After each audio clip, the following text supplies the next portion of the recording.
نحمده ونصلي ونسلم على رسوله الكريم وخاتم النبيين وعلى آله وأزواجه وأصحابه وأتباعه أجمعين.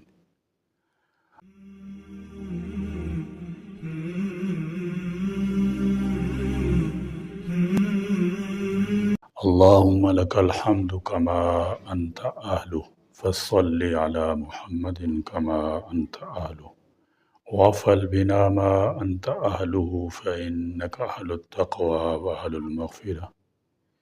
سیرت کا سبق سنتے وقت درود و سلام کا اہتمام کیجیے، کیونکہ درود شریف مسلمانوں کا ایمان مضبوط کرتا ہے۔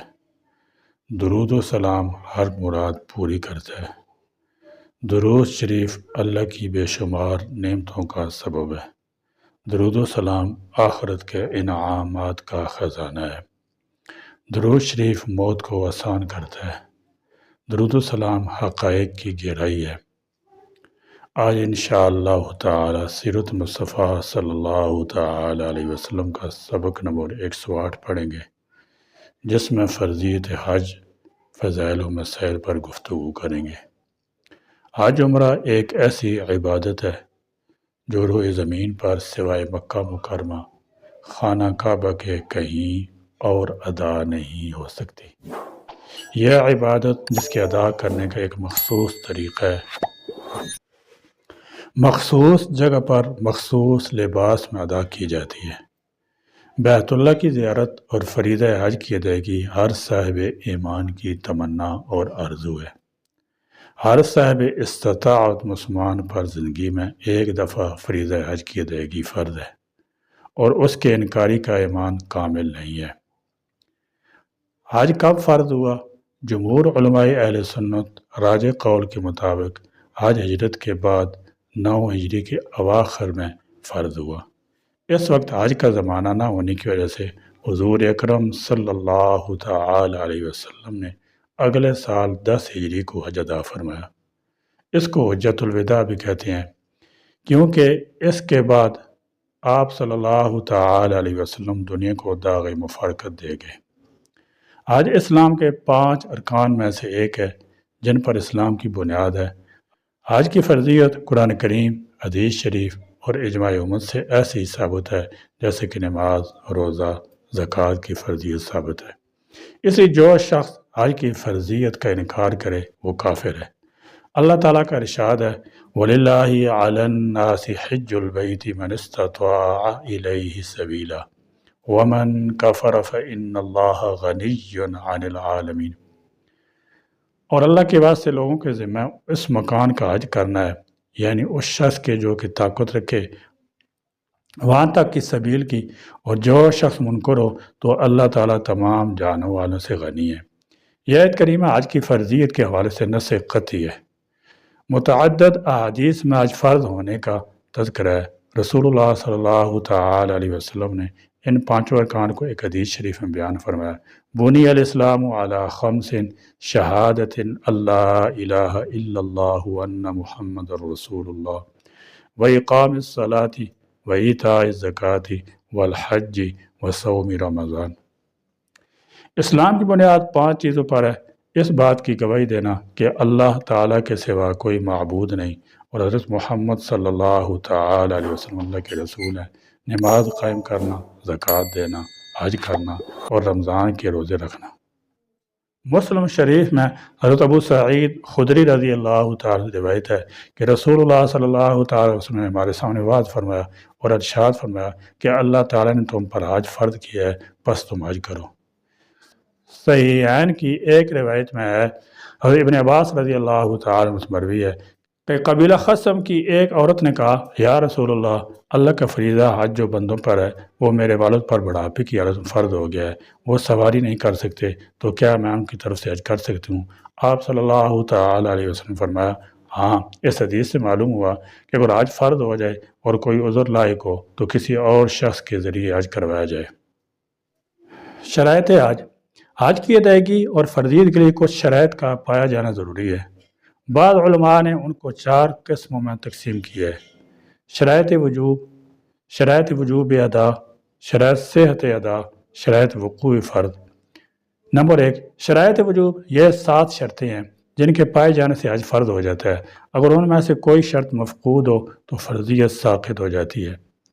اسلام، کافر پر حج نہیں، بلوغ، نابالغ پر حج فرض نہیں، عقل، آزاد ہونا، پاگل اور غلام پر حج فرض نہیں۔ حج فرض ہونے کا علم، لیکن یہ مسلمان ممالک میں رہنے والوں کے لیے شرط نہیں بلکہ کفار کے ممالک میں رہنے والوں کے لیے ہے۔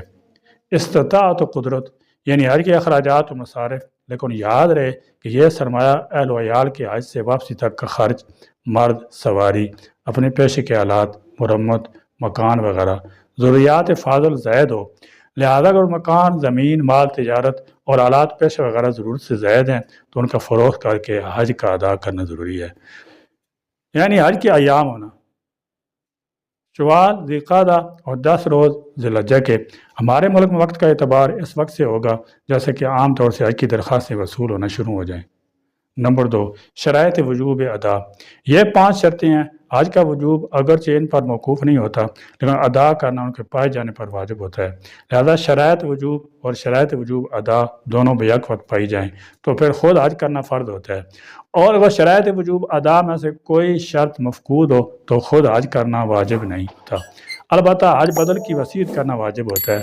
تندرست ہونا، قید حاکم کی طرف سے ممانعت کا نہ ہونا، راستے کا پرامن ہونا، عورت کے لیے محرم کا ہونا۔ محرم سے مراد وہ مرد جس سے نکاح کسی بھی وقت جائز نہ ہو۔ محرم کا دیندار ہونا بھی ضروری ہے۔ اگر محرم دیندار نہ ہو تو عورت پر حج نہیں، عورت کا عدت سے خالی ہونا۔ نمبر 3، یہ وہ شرائط ہیں جن کے بغیر حج صحیح نہیں ہوتا۔ اسلام، احرام، حج کے زمانہ میں افعال حج یعنی طواف اور سعی وغیرہ کے مقرر اوقات میں کرنا۔ مکان یعنی ہر عمل کو اس کی متعین جگہ پر ادا کرنا، جیسے وقوف میں ہونا، طواف کا مسجد حرام میں ہونا وغیرہ۔ افعال حج خود ادا کرنا، جس سال احرام باندھے اسی سال حج کرنا۔ نمبر 4، شرائط وقوع، حج فرائض واقع ہونے اور ذمہ ساقط ہونے کے لیے ان شرائط کا پایا جانا ضروری ہے۔ حج کے وقت مسلمان ہونا، آخری عمر تک اسلام کا رہنا، آزاد ہونا، بالغ ہونا، عاقل ہونا، خود حج کرنا بشرط کی قدرت ہو، حج کو جماعت سے فاسد نہ کرنا، کسی دوسری طرف حج کی نیت نہ کرنا، نفل کی نیت نہ کرنا۔ سفر حج کے آداب، اگر کسی مسلمان پر حج فرض ہو جائے اور تمام شرائط پائی جائیں تو اللہ تعالیٰ پر بھروسہ کر کے، توکل کر کے اس کی تیاری شروع کرے، تاخیر نہ کرے۔ اس سلسلے میں چند آداب کی رعایت سے انشاءاللہ تعالیٰ حج مقبول کی سعادت نصیب ہوگی۔ سب سے پہلے اپنی نیت درست کرے اور اس کی اصلاح کرے کہ یہ عمل ادائے فریضہ اور میں اللہ کی رضا کے لیے کر رہا ہوں۔ سفر سے پہلے صدقے دل سے تمام گناہوں سے توبہ کرے، اور کسی کے حقوق ادا کرنے ہیں تو ادا کرے یا معاف کروائے۔ والدین زندہ ہوں تو ان سے اجازت لے، اگر وہ خدمت کے محتاج ہوں تو بلا اجازت جانا مکروہ ہے۔ اسی طرح سفر حج سے پہلے کسی دیندار یا وقار شخص سے ضروریات سفر وغیرہ سلسلے میں مشورہ کرے، حلال مال سے حج ادا کرے، حرام مال سے حج قبول نہیں ہوتا۔ اگرچہ فرضیت ذمہ سے ساقط ہو جاتی ہے، کوئی صالح رفیق سفر تلاش کرے، اگر عالم دین میسر ہو تو بہت بہتر ہے تاکہ وقت ضرورت کام آئے، اور احکام حج کے سلسلے میں مدد معاونت کرے۔ حج کے سفر سے پہلے خوب اہتمام سے کسی معتبر عالم دین سے حج کے مسائل سیکھے تاکہ حج کو جیسے حج ادا کرنے کا حکم دیا گیا اسی طرح ادا کر سکے۔ سفر حج کے دوران ہر طرح کے معاصی سے اجتناب کرے، لڑائی جھگڑا، فحش گوئی، فضول بازار میں گھومنے پھرنے اور وقت ضائع کرنے سے احتراز کرے۔ فضول خرچی بھی نہ ہو، کنجوسی بھی نہ ہو، بلکہ میانہ روی اعتدال سے خرچ کرے۔ اپنے لیے، اہل و عیال، علاقہ، ملک اور تمام عالم اسلام کے لیے خوب اہتمام سے دعائیں کرے۔ حج فرض ہو جانے کے بعد بلا عذر اس میں تاخیر نہ کی جائے، جلد از جلد ادائیگی کی کوشش کرے۔ حج کے بارے میں احادیث میں بہت تاکید، باوجود قدرت استطاعت کے نہ کرنے پر سخت وعیدیں وارد ہوئی ہیں۔ امام ابو داود رحمۃ اللہ تعالی علیہ نے اپنی سنن کتاب المناسک میں حضرت ابن عباس رضی اللہ تعالی عنہ سے روایت نقل کی ہے کہ حضور اکرم صلی اللہ تعالی علیہ وسلم فرمایا، جو شخص حج کا ارادہ کرے تو اسے چاہیے کہ جلدی کرے۔ امام ترمذی رحمۃ اللہ تعالی علیہ نے اپنی سنن کے ابواب الحج باب ما جاء فی التغلیظ فی ترک الحج میں حضرت علی رضی اللہ تعالی عنہ ذکر کیا ہے کہ جو شخص زاد راہ سواری کا مالک ہو کہ وہ اسے بیت اللہ تک پہنچا دے تو اس کے یہودی یا نصرانی مر جانے میں بغیر حج کی مر جانے میں کوئی فرق نہیں۔ اور یہ وعید اس لیے کہ اللہ تعالیٰ کا ارشاد ہے کہ اللہ کی خوشنودی کے لیے لوگوں پر کعبہ کا حج ضروری ہے جو وہاں تک جا سکتا ہو۔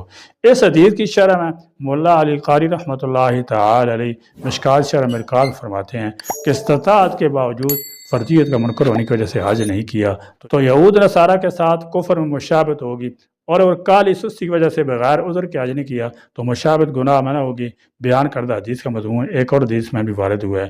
حضرت ابو امامہ رضی اللہ تعالی عنہ کہتے ہیں کہ نبی کرم صلی اللہ تعالی وسلم فرمایا، جس شخص کو حج کرنے سے کوئی کھلی ہوئی ضرورت یا کوئی ظالم بادشاہ یا کوئی معذور کرنے والا مرض نہ روکے، وہ بغیر حج کی مر جائے تو اسے اختیار ہے، چاہے یہودی مرے چاہے نصرانی مرے۔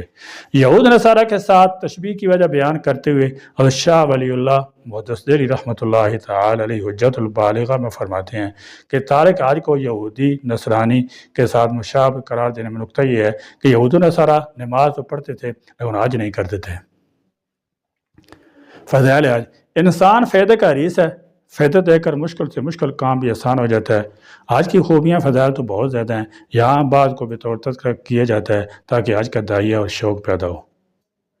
صحیحین میں ہے کہ جو شخص اللہ کے لیے حج کرے اور دوران حج نہ اپنی اہلیہ سے ہم بستری کرے نہ فسق میں مبتلا ہو تو وہ اس طرح بے گناہ ہو کر لوٹتا ہے جیسے اس دن بے گناہ تھا جس دن اس کو اس کی ماں نے جانا تھا۔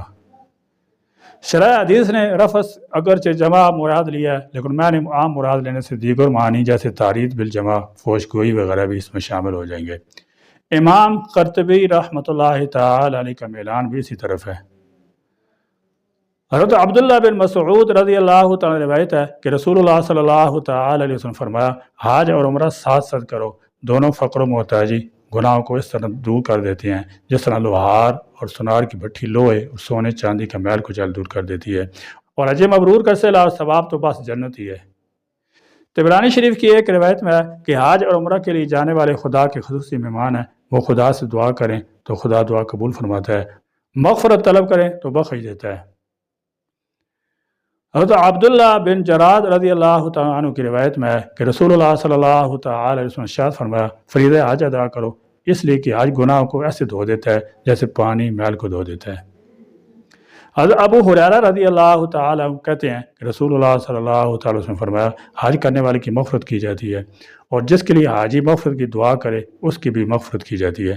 ایک اور روایت میں ہے کہ اے اللہ مغفرت فرما حاجی کی اور جس کے لیے وہ مغفرت طلب کرے۔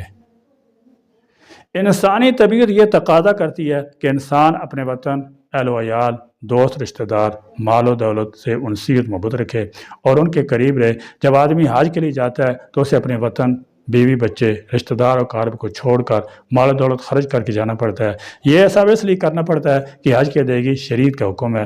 یہی وجہ ہے کہ شریعت نے حج کے حوالے سے بہت ہی رغبت دلائی ہے، انسان کو کعبہ مشرفہ کی حج زیارت پر ابھارا، اور سب سے بڑھ کر شریعت نے حج کا اتنا اجر ثواب متعین فرمایا ہے کہ سفر حج ایک عاشقانہ سفر بن جاتا ہے۔ حج کا اجر و ثواب احادیث شریف کی روشنی میں ملاحظہ فرمائیے۔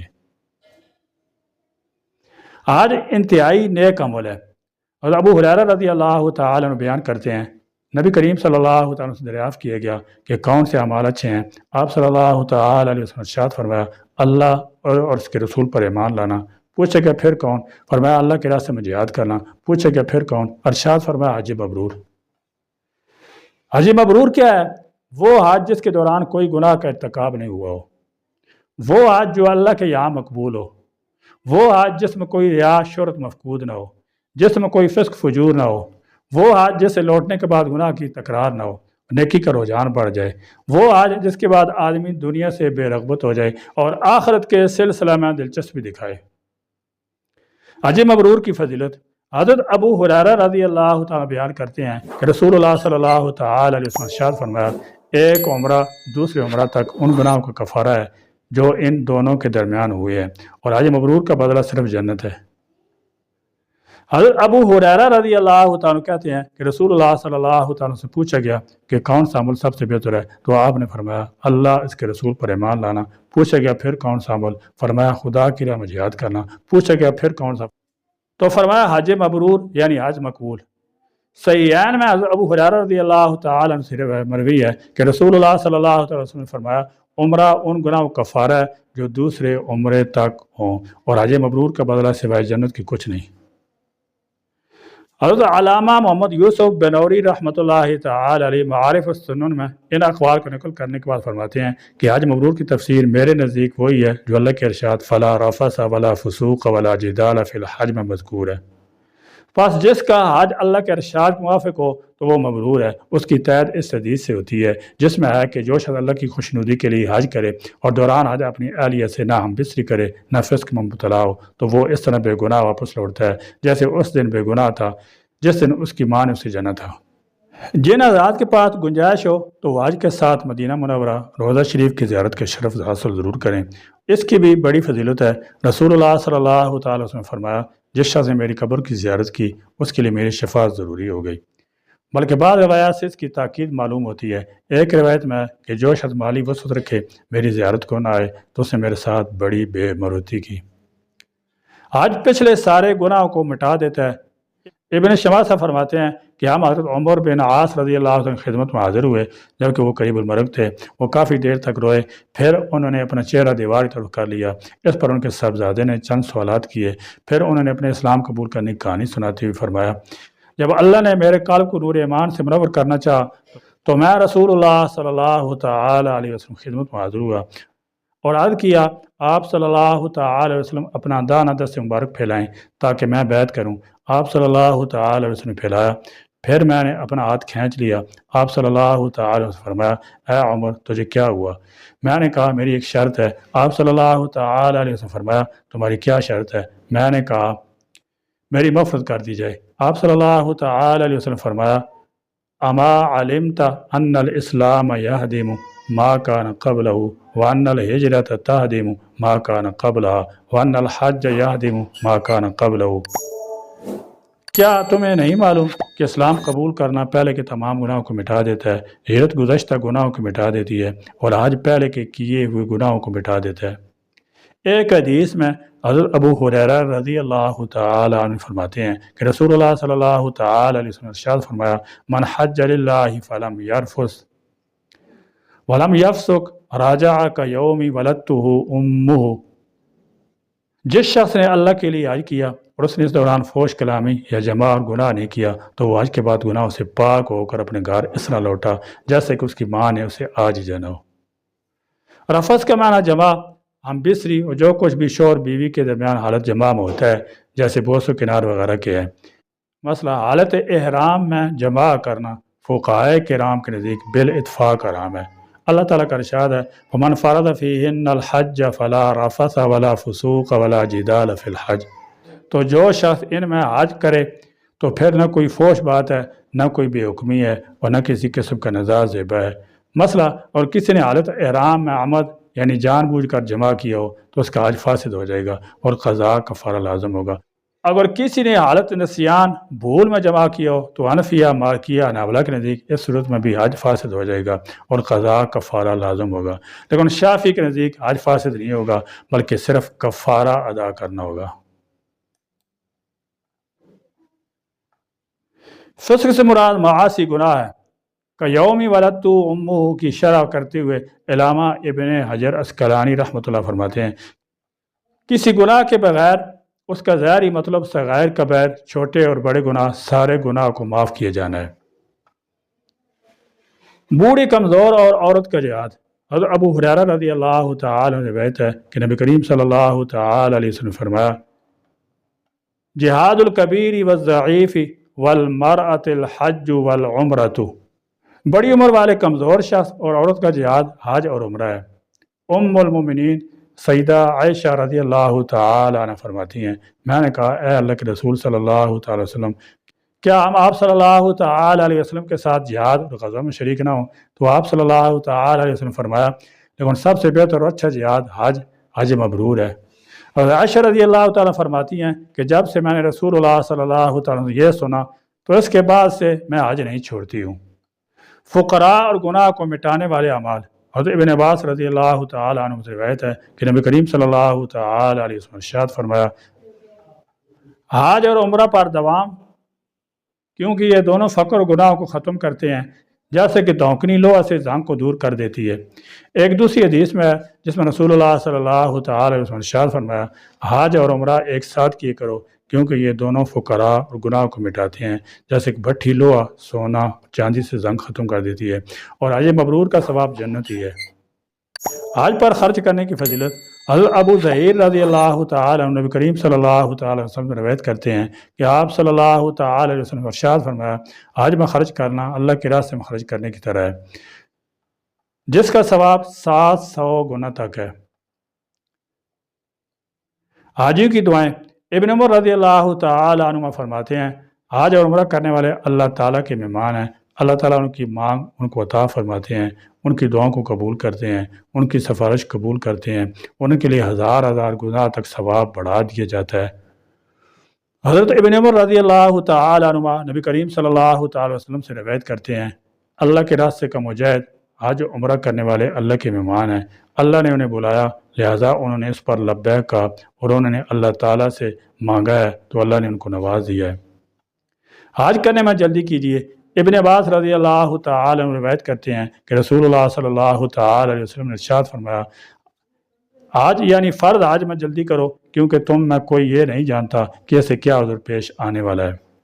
حج نہ کرنے پر وعید اور علی رضی اللہ تعالی نے فرمایا کہ اللہ کے رسول صلی اللہ علیہ وسلم نے ارشاد فرمایا، جو شخص اتنا توشہ اور سواری کا مالک ہو جائے جو اسے بیت اللہ تک پہنچا دے، اس کے باوجود وہ حج نہ کرے تو اس کے لیے کوئی ذمہ داری نہیں ہے کہ وہ یہودی ہونے کی حالت میں مرے یا نصرانی۔ اور یہ اس وجہ سے ہے کہ اللہ تعالیٰ اپنی کتاب میں فرماتا ہے اور اللہ کا حق ہے لوگوں پر حج کرنا اس گھر کا جو شخص قدرت رکھتا ہو اس کی طرف راہ چلنے کی۔ حضرت عمر بن خطاب رضی اللہ تعالی نے فرمایا، میں نے ارادہ کیا کہ کچھ لوگوں کو ان شہروں میں بھیجوں، پھر وہ ان لوگوں کی تحقیق کریں کہ جنہوں نے استطاعت کے باوجود حج نہیں کیا، پھر وہ ان لوگوں پر ٹیکس لاگو کریں کیونکہ وہ مسلمان نہیں ہیں۔ حج کے اجر و ثواب جو احادیث مبارک کی روشنی میں بیان کیے گئے ہیں وہ کسی بھی مسلمان کو حج عمرہ کا شوق دلانے کے لیے کافی ہیں۔ جن مسلمانوں کو اللہ تعالیٰ نے مال و دولت سے نوازا ہے ان کو چاہیے کہ خود کو حج عمرہ کے عظیم ثواب سے محروم نہ کریں، کیونکہ ہم عدم نیکیوں کے اصول اور گناہ و سیئات سے مغفرت کے سخت محتاج ہیں۔ یہ بھی ہم جانتے ہیں کہ ہماری زندگی کا کوئی ٹھکانہ نہیں ہے، یہ کاؤت کی ایک ناؤ ہے، جہاں تک پہنچ جائے غنیمت ہے۔ آپ کی یہ 1.5 دن کی زندگی چلی گئی تو پھر کبھی واپس نہیں آئے گی، پھر حج کرنے میں کیوں تاخیر؟ اللہ تعالیٰ سے دعا ہے کہ ہم سب کو اپنے گھر اور اپنے پیارے حبیب صلی اللہ تعالی علیہ وسلم کی شہر کی زیارت نصیب فرمائے۔ سیرت مصطفیٰ صلی اللہ تعالی علیہ وسلم کے مزید واقعات انشاءاللہ تعالی سبق نمبر 109 میں پڑھیں گے۔ اللہ تعالیٰ میں آپ صلی اللہ تعالی علیہ وسلم سیرت مطالعہ پڑھنے اور اس پر عمل پیرا ہونے کی توفیق بخشے، آمین۔ وآخر دعوانا الحمدللہ رب العالمین۔